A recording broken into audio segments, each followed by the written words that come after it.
Hello दोस्तों, Azamgarh intelligence YouTube channel पर आपका हार्दिक स्वागत है। मैं अमित आज आप लोगों को रीजनिंग के बारे में बताने वाला हूँ। रीजनिंग का सामान्य परिचय बताने वाला हूँ।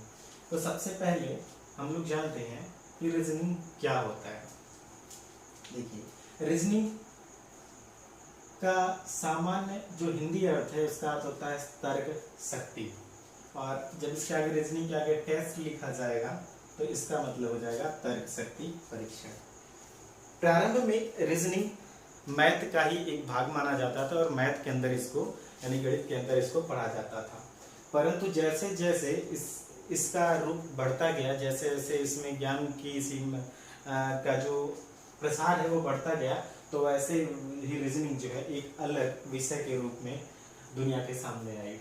तो रीजनिंग यानी कि तर्क शक्ति का परीक्षण करने की एक ऐसा विषय जो तर्क शक्ति का परीक्षण करता है उसे ही कहा जाता है रीजनिंग। रीजनिंग दो प्रकार का होता है, एक होता है वर्बल और दूसरा होता है नॉन वर्बल।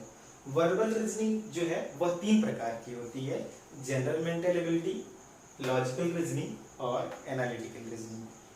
और फिर नॉन वर्बल रीजनिंग, तो नॉन वर्बल रीजनिंग के ये सारे भाग हैं जिसमें इन सारे चैप्टर्स को, इन सारे अध्याय को पढ़ा जाता है। तो जनरल मेंटल एबिलिटी के पास हम आते हैं। वर्बल रीजनिंग का जो एक प्रकार है उसमें जनरल मेंटल एबिलिटी, इसको हिंदी में कहते हैं सामान्य मानसिक अभिक्षमता। तो नाम इसका है सामान्य मानसिक अभिक्षमता, परंतु इसमें कुछ सामान्य जैसा नहीं। इसमें जो कुछ भी पढ़ा जाने वाला है वो बहुत ही अधिक और सबसे ज्यादा रीजनिंग में यहीं से प्रश्न जो है बनते हैं जनरल मेंटल एबिलिटी से। इवन जब कभी आप यूपीएससी वगैरह की तैयारी करते हैं तो भी आप उसके सिलेबस में देखेंगे तो वहाँ लिखा होता है सामान्य मानसिक अक्षमता। तो ये सामान्य नहीं है, सामान्य में ही बहुत कुछ है यहाँ पर। इसके अंतर्गत आपको पढ़ना होता है डायरेक्शन टेस्ट यानी कि दिशा परीक्षण, फिर आपको पढ़ना पड़ता है अल्फाबेट टेस्ट, वर्णमाला परीक्षण, रैंकिंग पढ़ना पड़ता है, एनोलॉजी पढ़ना पड़ता है, classification, series, coding decoding, blood relation, cube cuboid, dice, clock, calendar, word formation, missing terms, symbol and notations. जिसमें जो महत्वपूर्ण है वो डायरेक्शन टेस्ट है, अल्फाबेट टेस्ट है, रैंकिंग भी है, क्लासिफिकेशन है, सीरीज है, कोडिंग डिकोडिंग है, ब्लड रिलेशन है, डाइस है, क्लॉक है, कैलेंडर है और मिसिंग टर्म्स।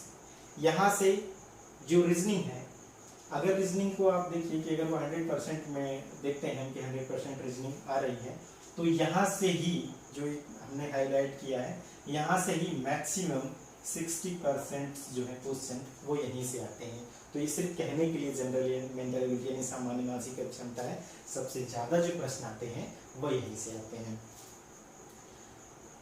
क्या क्या पढ़ना पड़ता है, जब हम एक एक चीज को पढ़ेंगे यहाँ पर तब हम डिटेल में देखेंगे कि इसके अंदर हमको क्या क्या पढ़ना पड़ता है। आज की वीडियो का मेरा उद्देश्य जो है वो ये बताना है कि रीजनिंग क्या है और उसके कुल कितने प्रकार हैं और क्या क्या हमको रीजनिंग में पढ़ना है। तो आइए, दूसरा इसका जो पार्ट है, हमने बोला कि 3 भागों में डिवाइड है, ये 3 इसके प्रकार हैं। तो पहला था जनरल मेंटल एबिलिटी, दूसरा है लॉजिकल रीजनिंग और तीसरा है एनालिटिकल रीजनिंग। तो जो दूसरा है लॉजिकल रीजनिंग, उसके अंतर्गत हमको क्या पढ़ना पड़ता है? उसके अंतर्गत हमको पढ़ना पड़ता है सिलोजिज्म, जिसको कहते हैं न्याय वाक्य। इसमें कुछ कुत्ते बिल्ली हैं इस तरह के जो आपने सुना होगा, वो सिलोजिज्म के अंतर्गत पढ़ते हैं। फिर वेन डायग्राम में पढ़ते हैं, है ना। फिर कॉज एंड इफेक्ट पढ़ते हैं, स्टेटमेंट एंड आर्गुमेंट पढ़ते हैं। इसके अंतर्गत हम स्टेटमेंट एजम्पशंस भी पढ़ते हैं और स्टेटमेंट्स कंक्लूजन भी पढ़ते हैं। एजम्पशंस मतलब अवधारणा होता है, कंक्लूजन मतलब निष्कर्ष, कथन और निष्कर्ष, कथन और पूर्व अवधारणाएं, इस तरह से जो आपने सुना होगा, ये सब इसके अंदर पढ़ते हैं। किसका पार्ट है? लॉजिकल रीजनिंग का पार्ट है। तीसरे इसके बाद पर आते हैं वर्बल रीजनिंग के तीसरे प्रकार पर आते हैं वह एनालिटिकल रीजनिंग। एनालिटिकल रीजनिंग के अंतर्गत प्रारंभ में ये 2 हैं, यहाँ से बहुत ज्यादा प्रश्न नहीं बनते हैं, परंतु जो अन्य नीचे के 3 हैं जिसमें पजल, यहाँ से थोड़े से टफ जो एग्जामिनेशन होते हैं जैसे एसएससी सीजीएल हो गया या फिर बैंक पीओ हो गया, यहाँ पर सबसे ज्यादा प्रश्न जो आते हैं वो पजल से आते हैं, सीटिंग अरेंजमेंट से आते हैं। और एलिजिबिलिटी टेस्ट एक ऐसा यहाँ पर रखा गया है जैसे जो भी जिस एग्जामिनेशन की तैयारी कर रहा होता है वहां से उसके प्रोफेशन से रिलेटेड कुछ प्रश्न जो है यहाँ पर दिए जाते हैं एलिजिबिलिटी टेस्ट के अंतर्गत। फिर अब देखते हैं रीजनिंग का जो दूसरा प्रकार है वो क्या है, नॉन वर्बल रीजनिंग। तो नॉन वर्बल रीजनिंग के अंतर्गत हम क्या पढ़ते हैं, सीरीज पढ़ते हैं। यहाँ भी सीरीज है और यहाँ पर भी सीरीज है, वर्बल में भी सीरीज है और नॉन वर्बल में सीरीज है। वर्बल का शाब्दिक अर्थ जो हिंदी होता है वो क्या है, शाब्दिक तर्क शक्ति परीक्षण, और नॉन वर्बल का मतलब अशाब्दिक। तो यहाँ से आप जानिए जो भी सीरीज में आएगा वो वर्ड फॉर्मेशन से बना हुआ रहेगा। यहाँ पर फिगर के भी बनाए हुए सीरीज हो सकते हैं। तो ये इसके अंतर्गत नॉन वर्बल के अंतर्गत हमको पढ़ना है सीरीज। एनालॉजी पढ़ना है, फिर से क्लासिफिकेशन है, क्लासिफिकेशन पढ़ना है। इसका क्या होगा वो हम देखेंगे जब इसको पढ़ेंगे। काउंटिंग फिगर्स को काउंट करना होता है। काउंटिंग फिगर्स में इस तरह से होता है ना, जैसे त्रिभुज इस तरह से बना दिया गया होता है, इस तरह से कुछ, और फिर इसको इस तरह से बता करके पूछा जाता है कि how many triangles are there, है ना, यहाँ पर कुल कितने त्रिभुज हैं। इस तरह से प्रश्न बनाए जाते हैं यहाँ पे काउंटिंग ऑफ फिगर्स से। इमीडिएट फिगर्स बनाया जाता है। फिर कंप्लीट ऑफ फिगर को कंप्लीट करना होता है, उसमें रोटेशन करके देता है। इसमें 4 इस तरह से बॉक्स देगा जिसमें 3 बना रहेगा और फिर पूछेगा अगला क्या होगा। तो इस तरह से जो होता है कंप्लीट ऑफ फिगर्स होता है। पेपर कटिंग एंड फोल्डिंग होता है। जैसे पेपर को बोल दिया कि ये कंप्लीट पेपर था, हमने यहाँ से इसको इस तरह से मोड़ दिया, फिर इस तरह से मोड़ दिया। अगर हम यहाँ पर ऐसे काट देंगे, इसको ओपन करेंगे तो कैसा स्ट्रक्चर बनेगा, ये होता है पेपर कटिंग। और ठीक उसी तरह से पेपर फोल्डिंग। तो यहाँ से प्रश्न बनाता है। मिरर और इमेज से प्रश्न बनाते हैं और वाटर इमेज से प्रश्न बनता है यहाँ पर। तो क्या होता है मिरर इमेज और क्या होता है वाटर इमेज, तो थोड़ा थोड़ा हम सबके बारे में जानने की कोशिश करते हैं यहाँ पर क्या क्या होता है। डायरेक्शन टेस्ट के अंतर्गत हम लोग पढ़ते हैं दिशा परीक्षण। दिशा परीक्षण का मतलब यहाँ पर इस तरह से कुछ प्रश्न बनाया गया होता है कि श्याम पूर्वी दिशा में जो है 10 किलोमीटर चला और फिर वह दाएं मुड़ा और फिर वो 5 किलोमीटर चला, तो अब वो अपने प्रारंभिक स्थान से कितनी दूरी पर है। इस तरह के जो प्रश्न बनाते हैं वो आता है डायरेक्शन टेस्ट में। अल्फाबेट टेस्ट में प्रश्न होता है तो वर्णमाला परीक्षण से प्रश्न में, जो वर्णमाला मतलब ये हम लोग जो पढ़ रहे हैं यहाँ पर सामान्यतः इंग्लिश वाली वर्णमाला जो होती है वो होता है। वहाँ पर हम लोग को ए से लेकर जेड तक पढ़ना होता है। तो वहाँ पर जैसे पूछ लिया गया कि जो सी का स्थान है वो बाएं से तीसरे स्थान पर है, तो दाएं से किस स्थान पर होगा। इस तरह से रिलेटेड और भी प्रश्न बनाए जाते हैं, तो वो सब अल्फाबेट टेस्ट के अंतर्गत बनता है। फिर हो गया रैंकिंग और आर्डर्स। तो रैंकिंग और आर्डर से होता है कि ये ऊपर से इस क्रम पर है तो कुल देख लेते हैं पूरा। जैसे अगर एक पंक्ति में कुल जो व्यक्तियों की संख्या वो 30 है और किसी व्यक्ति का स्थान ऊपर से 16वां है तो नीचे से कौन सा होगा। इस तरह से जो प्रश्न बनाता है वो बनाता है रैंकिंग और ऑर्डर से। फिर आता है एनालॉजी मतलब समरूपता से रिलेटेड प्रश्न बनाता है। क्लासिफिकेशन, अब क्लासिफिकेशन इसमें से ये वर्बल अल्फाबेट का जो है क्लासिफिकेशन बना सकता है या क्लासिफिकेशन किसी भी प्रकार से। जैसे हमने एक शब्द लिख दिया, कुछ शब्द लिखते हैं यहाँ पर, जैसे लिख दिया गया है, यहाँ पर लिख दिया गया है, जैसे मेरा खुद का नाम यहाँ पर लिख दिया गया है, फिर लिख दिया गया है, ये लिख दिया गया है, फिर लिख दिया गया है, ठीक। और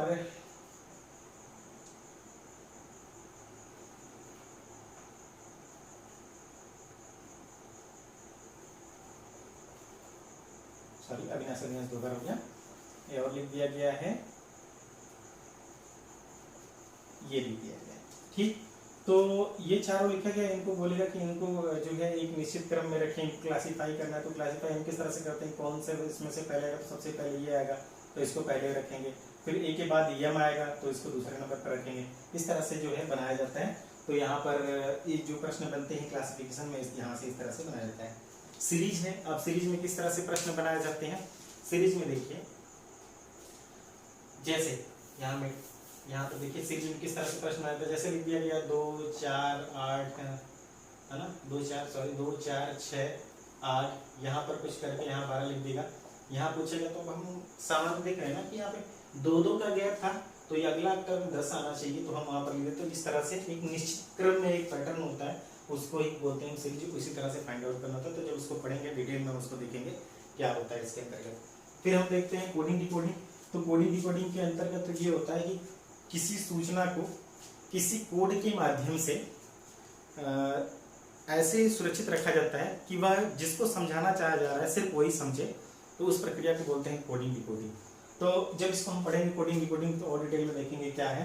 तो इसको पढ़ेंगे, जैसे आप लोगों ने सुना होगा कभी कि अगर APPLE = NXTWP इस तरह से लिखा जाता है तो इतना बराबर क्या होगा।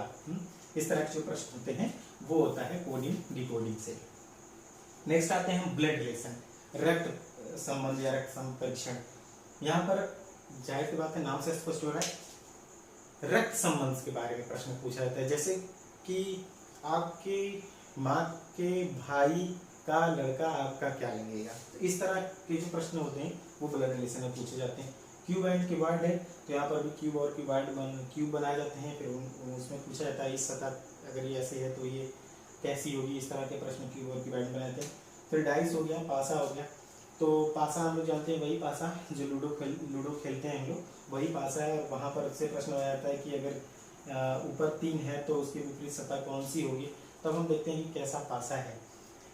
अगर वो मानक पासा है तो कैसा होगा, अगर साधारण पासा है तो कैसा होगा, तो ये उसके आधार पर ही हम बता पाएंगे। तो उसको हम तब देखेंगे जब इस डाइस को पढ़ेंगे, पासा को पढ़ेंगे। फिर नेक्स्ट आते हैं हम क्लॉक के ऊपर, यानी घड़ी। तो यहाँ से प्रश्न बनाता है, घड़ी में समय पूछ देता है या फिर ये पूछ देगा कि अगर इतना घड़ी के दोनों सुइयों से तात्पर्य यहाँ पर इस तरह होता है घंटे और मिनट। तो पूछता है कि अगर 2 से 3 बजे के बीच कब दोनों सुइयां एक दूसरे से मिलेंगी, कब एक दूसरे के विपरीत होंगी, कब समकोण बनाएंगी, इस तरह से जो प्रश्न पूछता है वो क्लॉक के अंतर्गत पूछता है। फिर नेक्स्ट आ गया कैलेंडर। तो कैलेंडर से आप भली भांति परिचित होंगे, यही कैलेंडर जिसका उपयोग करते हैं आप लोग। तो वहां से प्रश्न इस तरह से बनाता है कि 15 अगस्त 1947 को जब हमारा देश आजाद हुआ था तो उस दिन कौन सा दिन था। 26 जनवरी 1950 को जब हमारे देश का संविधान लागू हुआ था, गणतंत्र बना था भारत, उस दिन कौन सा दिन था। इस तरह के जो प्रश्न बनाते हैं वो बनाया जाता है कैलेंडर के अंतर्गत, तो उसको हम लोग पढ़ेंगे।